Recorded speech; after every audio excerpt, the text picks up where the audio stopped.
देखिए गायों की नस्लें हैं, अगर गायों की नस्लों के बारे में हम देखें तो बहुत ही ज्यादा इंपॉर्टेंट ये नस्लें रहती है और खासकर गाय के बारे में प्रश्न प्राय पूछा जाता है। अब ये जो प्रश्न है ये किस प्रकार से बनता है, तो थोड़ी सी हम गायों की नस्लों की तरफ थोड़ा सा हम ध्यान आपका आकर्षित करते हैं, ठीक है ना। और किस प्रकार से ये नस्लें रहती है और कहाँ कहाँ ये विराजित रहती है, इनके बारे में हम देखते हैं। देखिए सबसे पहले हम बात करते हैं गाय की। किसकी बात कर रहे हैं? गाय की। गाय की अगर हम स्थिति को देखें ना, यहां पर हाँ सही है, बी सही है। यहां गाय की अगर हम स्थिति को देखें ना, तो टोटल जो गायें हमारे पास में है वो 1.39 करोड़ गायें हैं। कितनी है? 1.39 करोड़ गाय हैं, ठीक है। इसके बाद में अगर हम सर्वाधिक गायों के बारे में देखें कि सर्वाधिक गायें कहां पर रहती है, तो सर्वाधिक गायें मिल जाती है बीकानेर में देखने को। कहां मिल जाती है? बीकानेर के अंतर्गत देखने को मिल जाती है। न्यूनतम गायों की अगर हम बात करें कि न्यूनतम गायें कहां मिलती है, तो न्यूनतम गायें आपको देखने को मिल जाती है धौलपुर के अंतर्गत। कहां देखने को मिलती है? धौलपुर के अंतर्गत। अब देखिए गायों को बारे में कुछ चीजें और हम देखते हैं। जैसे ये नस्लें हैं ना, तो प्राय ये प्रश्न पूछा जाता है कि राजस्थान के कौन से क्षेत्र में कौन सी नस्ल पाई जाती है, या फिर गायों के बारे में उनके प्रजनन केंद्र पूछे जाते हैं कि निम्न गायों में से इस नस्ल का प्रजनन केंद्र कौन सा है, तो उसको हम थोड़ा सा क्लियर करने की कोशिश करते हैं। देखिए सबसे पहले अगर हम देखें राजस्थान का मैप मैं थोड़ा सा यहां बना देता हूं ताकि आपको थोड़ा सा सीखने में समस्या नहीं हो। सबसे पहले अगर हम बात करें ना, तो हम गिर गाय की बात करते हैं। किसकी बात करते हैं? गिर गाय की, सॉरी राठी गाय की बात करते हैं। राठी गाय की अगर स्थिति देखें कि ये कहां कहां पर इसकी नस्ल मिलती है या क्षेत्र इसका कहां पर है, तो राजस्थान के अंतर्गत ये रहती है गंगानगर में, इसके अलावा यह रहती है बीकानेर के अंतर्गत, और इसके अलावा ये रहती है जैसलमेर के अंतर्गत, ठीक है। तो ये वाला जो क्षेत्र होता है ना, ये वाला क्षेत्र आपकी राठी गाय के अंतर्गत आ जाता है, राठी गाय के अंतर्गत आ जाता है, ठीक है।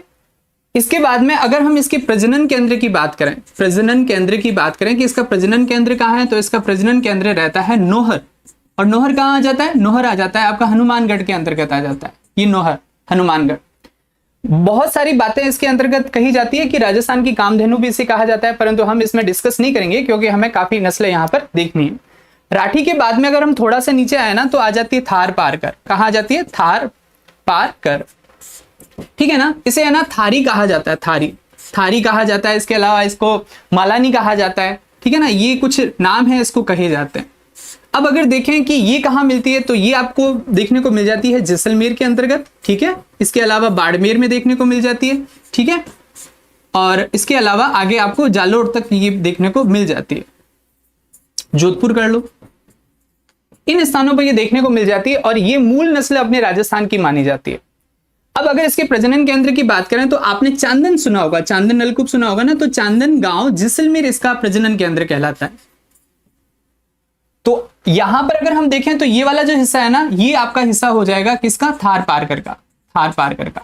अब देखो मैं आपको इमेज के साथ में बता रहा हूं क्योंकि ऐसा प्रश्न आया हुआ है। मैप दे दिया जाता है, उसमें आपको नस्ल पूछ ली जाती है कि मैप में किस बिंदु पर वह नस्ल देखने को मिलती है, तो ए बी सी डी कहीं भी कर दिया जाता है, तो उसका भी हमें ध्यान रखना है। तो ये आपकी हो जाती है थार पारकर, ठीक है। थार पारकर, थार पारकर के बाद में हम थोड़ा सा नीचे आते हैं ना, तो एक हमारे सामने नस्ल आ जाती है कांकरेज। क्या आ जाती है? कांकरेज आ जाती है। अब ये मूल तो गुजरात के। अब अगर हम यहां स्थिति देखें कि ये कहां देखने को मिलती है, तो ये आपको बाड़मेर देखने को मिल जाएगी, है ना। बाड़मेर है, इसके अलावा सिरोही है, इसके अलावा पाली है, पाली के अलावा नागौर है, यहां पर ये देखने को मिल जाती है। ये कौन सी गाय आ जाती है? कांकरेज। इसका प्रजनन केंद्र अगर हम देखें तो ये रहता है आपका चौहटन। कौन सा रहता है? चौहटन रहता है, चौहटन। अब यहां पर स्थिति को अगर हम देखें कि यहां पर ये कहां देखने को मिलेगी, तो ये लगभग ये वाला हिस्सा है ना, यहां पर ये देखने को मिल जाएगी आपको। और ये कौन सी हो जाती है? ये हो जाती है कांकरेज, ठीक है। कांकरेज के बाद में एक और अगर हम नस्ल यहां पर देखें, तो यहां देखने को आपको मिल जाती है कौन सी नस्ल? इसे कहा जाता है सांचोरी। सांचोरी नस्ल देखने को मिल जाती है। सांचोरी की बात करें तो ये आपको सिरोही और इसके अलावा कहां? जालोर में देखने को मिल जाती है, जालोर। और प्रजनन केंद्र इसका कहां है? प्रजनन केंद्र भी इसका कहां रहता है? सांचोर के अंतर्गत रहता है, सांचोर। यहां पर हम देखें तो यहां पर ये वाला जो पार्ट है, इसको हम सांचोर के रूप में बता सकते हैं, सांचोर। इसके अलावा ये जो क्षेत्र रहता है, ये वाला, ये हिस्सा जो आपको देखने को मिलता है, ये वाला, ये मालवी कहलाती है, मालवी। ठीक है ना, तो मालवी। अब मालवी की हम बात करें तो मालवी आपको देखने को मिल रहा है कि मालवी कहां मिलती है, यहां मालवी लिखा हुआ है, तो मालवी आपको देखने को मिल जाएगी डूंगरपुर। ठीक है, इसके अलावा बांसवाड़ा, इसके अलावा झालावाड़ और इसके अलावा कोटा देखने को मिल जाएगी। ये कौन सी नस्ल है, मालवी नस्ल है। अब इसका प्रजनन केंद्र कहां है, इसका प्रजनन केंद्र है डग, जो कि झालावाड़ के अंतर्गत आता है, झालावाड़। इसके बाद में यहां पूर्व की तरफ ये वाली जो नस्ल है ना, ये कहलाती है आपकी मेवाती। मेवाती, मेवाती के अंतर्गत आपका अलवर और भरतपुर वाला क्षेत्र इसके अंतर्गत आ जाता है, तो ये मेवाती क्षेत्र कहलाता है। अब जो मेवाती क्षेत्र का अगर हम देखें प्रजनन केंद्र कहां है, तो मेवाती क्षेत्र का है बस्सी।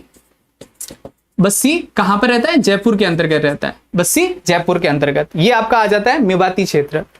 इसके बाद में ऊपर की ओर ये वाला जो पार्ट है ना, ये आता है हरियाणवी क्षेत्र, यानी कि हरियाणवी जो गायें हैं वो यहां देखने को मिलती है, हरियाणवी। इसका प्रजनन केंद्र कुम्हेर में, कहां पर है, कुम्हेर के अंतर्गत आता है। फिर ये वाला जो भाग है ना, ये नागौरी क्षेत्र कहलाता है। नागौरी जो गायें होती है, नागौरी बैल होते हैं, वो नागौरी गाय, और इसका प्रजनन केंद्र नागौर के अंतर्गत ही रहता है। इसके बाद में ये जो भाग है ना, ये यहां गिर नस्ल की गाय पाई जाती है और वो रहती है अजमेर के अंतर्गत, और इसका प्रजनन केंद्र भी डग, झालावाड़ के अंतर्गत आता है। तो कहने का मतलब है ये सारी गायों की नस्लें हैं, और गायों की नस्लों को हमें माइंड में रखना है कि कौन सी गाय किस नाम से मतलब पहचानी जाती है, कौन सी गाय किस क्षेत्र के अंतर्गत मिलती है, और कौन सी गाय का प्रजनन केंद्र कौन सा है। अब जैसे मैप को हमने देखा है ना, तो मैप में केवल दिशाएं पूछी जाती है। आगे एक ऐसा प्रश्न भी आता है कि कौन सी दिशा की तरफ कौन सी नस्ल की गाय आपको देखने को मिल जाएगी। तो थोड़ा सा इस चीज को भी हमें ध्यान में रखना है, थोड़ा डेटा याद रखना है, थोड़ा मैप याद रखना है, और इस तरीके से ये जो गायों की नस्ल है ये कंप्लीट हो जाएगी। प्रश्न तो इस प्रकार से भी आते हैं कि निम्न में से गाय की नस्ल कौन सी है, और यहाँ पर बहुत सारी नस्लें दे दी जाती है, तो ये सारी नस्लें हमें माइंड में होनी चाहिए।